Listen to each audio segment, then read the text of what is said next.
Всем салем, всем привет! Сегодня у меня впервые, можно сказать, дебют. Я записываю влог, сидя в ванне. Потому что только здесь, именно только в этой комнате, нормальное освещение вечером, меня прекрасно видно и слышно. Сегодня выпуск будет небольшой, буквально 8 минут. Я хотел поделиться с вами последними новостями, поговорить о моих впечатлениях, о том, что я вижу в Казахстане. Поэтому не переключайтесь, пожалуйста, подписывайтесь на мой канал, ставьте лайки этому видео, и я начинаю свой монолог. Ребят, я пытаюсь снимать так, чтобы камера вообще не тряслась. К сожалению, у меня нет стабилизации на фронтальной камере в телефоне. И это, кстати, ответ на вопрос, на что я снимаю. Я не снимаю на GoPro, у меня нет такой камеры, к сожалению. Но на что, так сказать, есть возможность, на то и снимаю. Слава богу, хотя бы телефон есть. Первая тема, которую я хочу затронуть, это вода в доме, в котором я живу. Я не знаю, что с ней происходит. Я не знаю, может быть, трубы старые, либо ремонт сделан в этой квартире таким образом, что когда я залазю в душ, открываю кран и включаю вот эту лейку из фикс-прайса. Я в каком-то из своего видео показывал вам лейку, сколько она стоит. Вот именно она у меня, так сказать, работает до сих пор уже целый месяц. Так вот, о чем речь, что когда я начинаю принимать душ, у меня получается контрастный шок-душ, я бы сказал. Потому что меня сначала 2 секунды обливает кипятком, а следующие 2 секунды меня обливает морозильной, просто вот холодной, леденящей просто кости и кожу водой. И я не знаю, что происходит, но первый раз меня это забавило. Первую неделю я прям пытался действительно войти в положение. Ну, мало ли, правда, действительно, тут старые трубы, ну, все, что можно, все, что угодно, да, может быть. Я не слесарь-сантехник, я в этом не разбираюсь. И через недели 3-4 меня это уже начинает бесить. Я понимаю, что меня ошпаривают, и меня тут же замораживают, и я не понимаю вообще, как мыться под такой водой. И я принял решение поэкспериментировать над краном. Я просто его теперь открываю не на полную катушку, как раньше, а чуть-чуть опускаю, и получается такой средний поток воды. Он проходит по шлангу в душ, и тогда получается нормальная температура воды, качество воды, и я могу помыться. Я спокойный, чистый человек после водных процедур. Поэтому этим мне нужно было поделиться с вами. Это прям наболевшая, так сказать, боль, прям, которую я не могу до сих пор отпустить. Надо сходить к психологу. Ребят, следующий вопрос – это куда делать вся рыба из супермаркетов. Я покупаю сейчас продукты в магазинах, в сетевых магазинах. Я ходил на рынок и знаю прекрасно, что чтобы сэкономить свой бюджет, нужно закупаться на базарах, на рынках. Это действительно так, и я с вами полностью согласен. Но так как во мне все-таки кровь городского жителя, я никак не могу отучиться не ходить в магазины за продуктами. Может быть, это поменяется в будущем. Я все-таки хочу ставить вот сюда фотографию, вы сейчас ее увидите.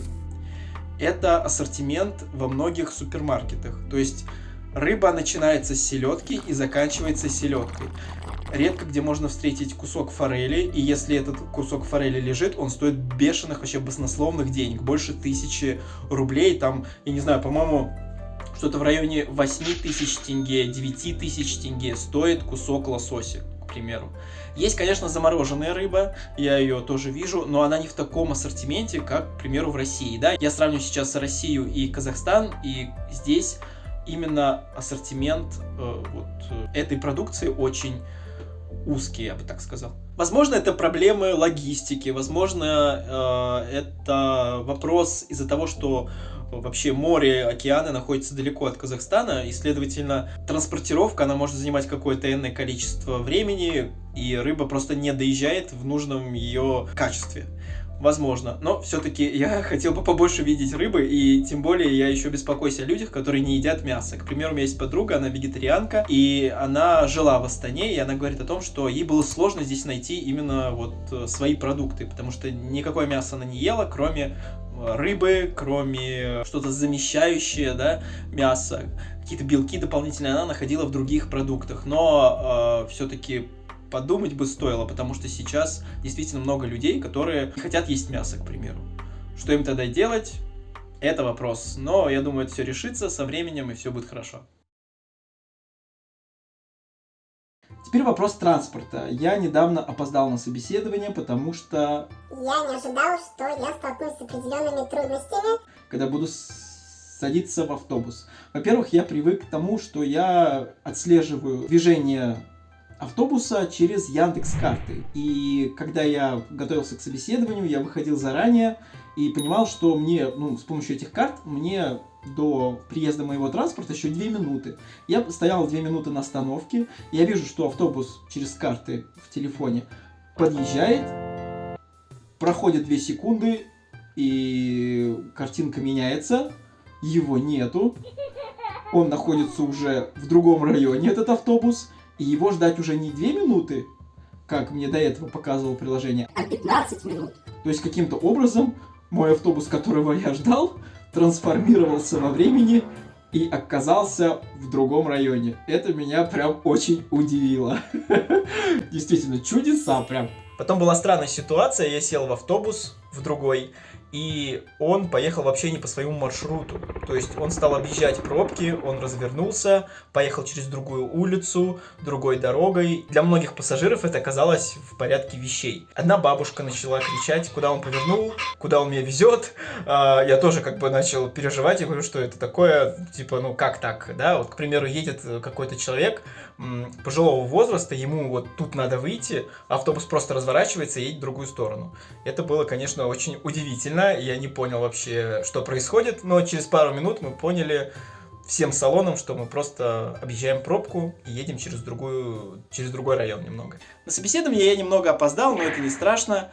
Я выяснил, что график работы может быть до 10 вечера, посмотрел сразу, до какого часа ходит автобус, который может меня довести до дома. Оказалось, что он заканчивает свою работу в 21:46. И я подумал, как же я буду успевать до дома, потому что нет никаких развозок, нет ничего. Тратить на такси туда и обратно у меня просто сейчас нет такого бюджета резинового. Почему туда? Потому что, как я понял, я буду опаздывать из-за того, что я не понимаю, как ходит транспорт. Он либо будет приходить вовремя, либо он будет приходить с опозданием. А я человек, который не любит опаздывать. И вообще, когда ты устраиваешься на работу, то опоздать в первый же день – это ужасно. Конечно, заказывать такси туда и потом обратно – это накладно. И я решил пока что отстранить эту вакансию немножечко в сторонку. Ну а то, что мне понравилось, это удобство оплаты. Через Каспий банк я просто зашел в автобус, на стекле оказалась наклейка с QR-кодом, ты просто его сканируешь и тут же платишь. Стоимость одной поездки на автобусе в Астане, в Казахстане, стоит 90 тенге, и это очень дешево. Я не знаю, сколько сейчас стоит проезд на автобусе в Москве, но я думаю, что не меньше 50 рублей.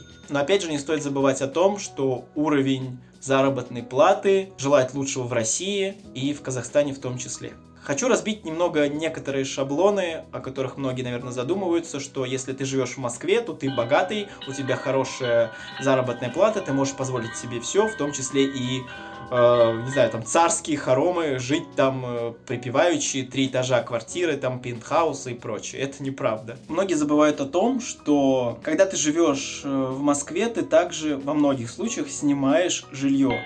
И жилье там не дешевое. И когда ты получаешь, к примеру, 1040, 40 тысяч рублей, тебе нужно в любом случае половину отдать за аренду. Комнаты в Москве стоят сейчас, 18-20, это еще может, так сказать, в пределах МКАДа, где ты можешь добраться на автобусе до метро. Минус, конечно, еще еда, ты же должен как-то питаться. Поэтому вся зарплата в Москве уходит просто на аренду жилья, на продукты питания и на сам транспорт. Конечно, если получать заработную плату в рублях, переводить в тенге, то в Казахстане можно жить вполне себе комфортно. Просто еще я в подвешенном состоянии, и в последнее время меня посещают мысли, что, может быть, мне вернуться обратно в Россию, начать все заново. Там мои родственники, там мои друзья. И возникает тут же второй вопрос: а зачем тогда все это нужно было? Знаете, жизнь удивительная штука, она дает тебе возможности, она дает тебе новый опыт. Главное — принять решение. А вот с принятием решением у меня всегда проблема, потому что я не знаю, как будет лучше.